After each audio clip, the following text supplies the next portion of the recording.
dazzling the unclean into compliance. The urban districts, the factories pumping out poison into the air and water supplies, fridges abandoned in waste grounds of lesser trash. What grafted-on pieces of ugliness are their cities? I imagine the new earth sweeping this festering mess away like a mighty broom, returning the land to its virginal state. Then the fellowship will create something we deserve, which the survivors will cherish for eternity. I clean myself and examine my face in the bathroom mirror. You are one such survivor, Quasar. Strong features, highlighting my samurai legacy, rigid eyebrows, a hawkish nose. Quasar, the Harbinger. His serendipity has chosen my name prophetically. My role was to pulse at the edge of the universe of the faithful, alone in the darkness, an outrider, a herald. The extractor fan droned. Somewhere beyond its drone, I could hear a little girl sobbing. So much sadness in this twisted world. I began shaving. I awoke early, not remembering where I was for the first few moments. Jigsaw pieces of my dream lay dropped around. There had been Mr. Ikeda, my homeroom teacher from high school, and 2 or 3 of the worst bullies. My biological father had appeared too. I remembered that day when the bullies had got everyone in the class to pretend that I was dead. By afternoon, it had spread through the whole school. Everyone pretended they couldn't see me. When I spoke, they pretended they couldn't hear me. Mr. Ikeda got to hear about it, and as a society-appointed guardian of young minds, what did he take it upon himself to do? The bastard conducted a funeral service for me during the final homeroom hour. He'd even lit some incense, and led the chanting, and everything. Before his serendipity lit my life, I was defenseless. I sobbed and screamed at them to stop, but nobody saw me. I was dead. After awakening, I found I was tormented with an erection.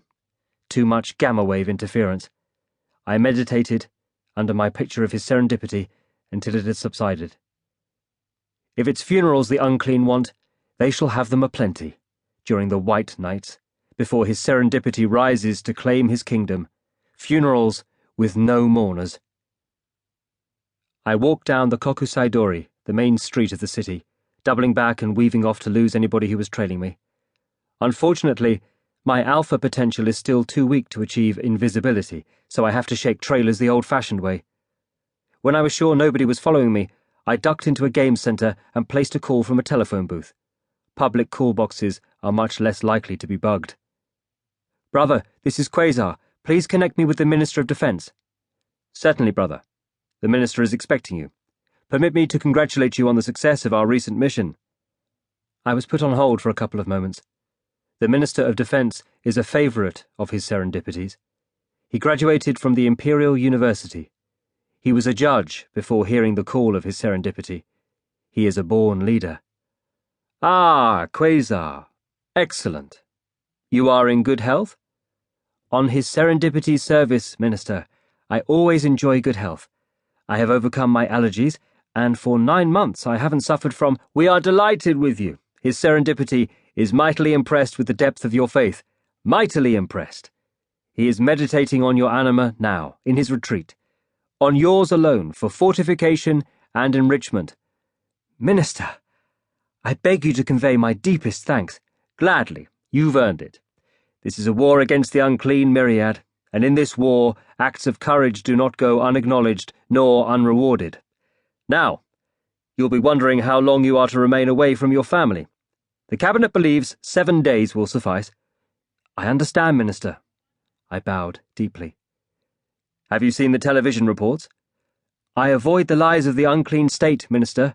For what snake would willingly heed the voice of the snake charmer? Even though I am away from sanctuary, his serendipity's instructions are inscribed in my heart.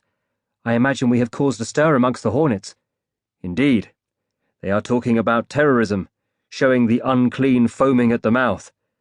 The poor animals are almost to be pitied. Almost.